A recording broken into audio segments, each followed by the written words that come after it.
Hello guys. Hello Aries.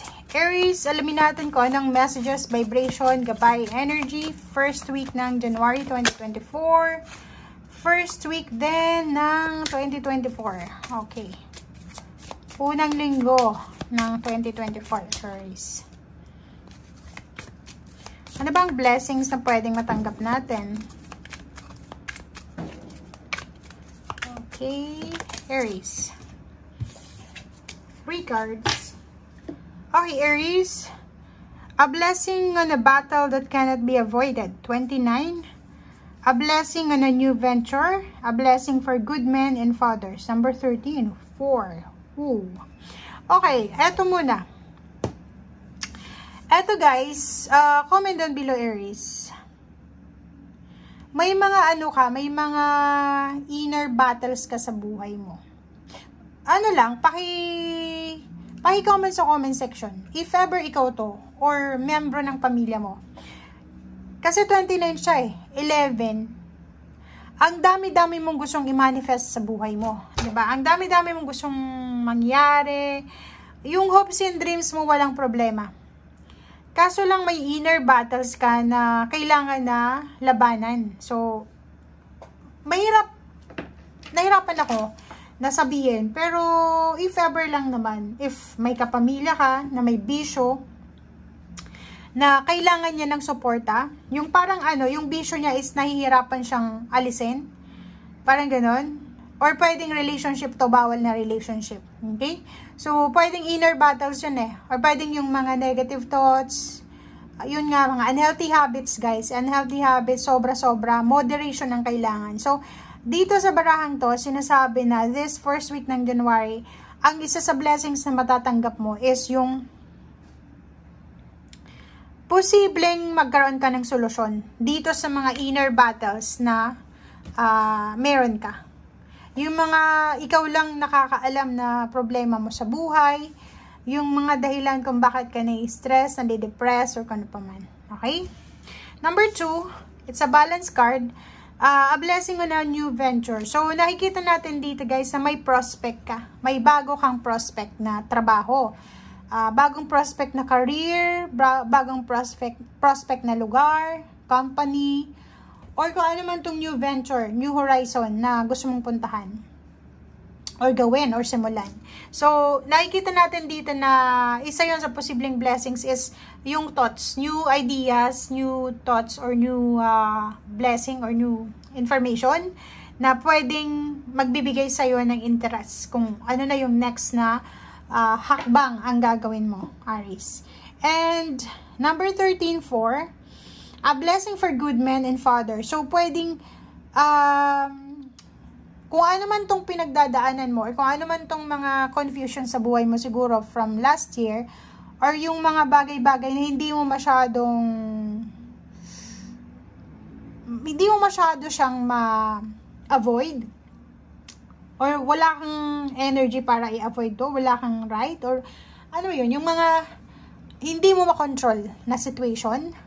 Siguro isa sa mga blessings na makuha mo ngayon is yung bless ka sa pagkakaroon ng father, brother, or yung mga lalaki sa buhay mo na kaya kanilang suportahan, kaya kanilang bigyan ng stability and security and protection. Yun ang nakikita natin. Okay, Aries.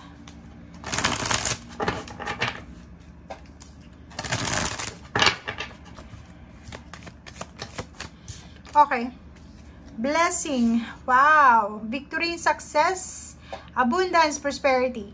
So, nakikita ko sir dito na occasion. Posibleng meron sa inyo dito na magse-celebrate sa linggong ito. Maraming pagkain. So, pwedeng related yung New Year. 'Di ba? Medianoche na December 31. So, maraming celebration dito. Maraming occasion. May kainan, party, or kung ano pa man to na pwedeng i-celebrate mo. And 11 siya, so it's manifestation. Or pwedeng sinasabi ng barahan na may ibang Aries dito na nagmamanifest ng bagong trabaho na posibleng makuha nila yung trabahong yun na minamanifest, kaya magse-celebrate sila.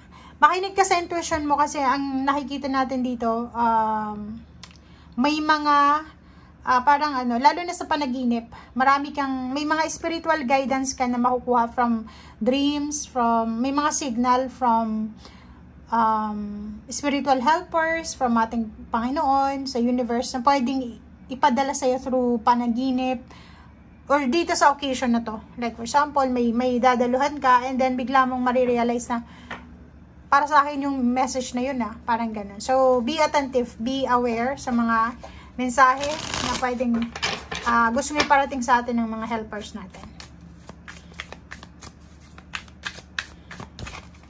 Okay. Okay, 7 of coins. Wow.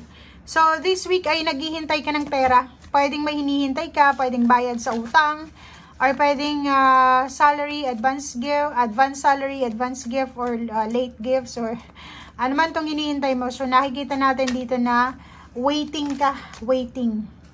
And hindi lang hindi lang pera, din relationship, or pwedeng emotional support.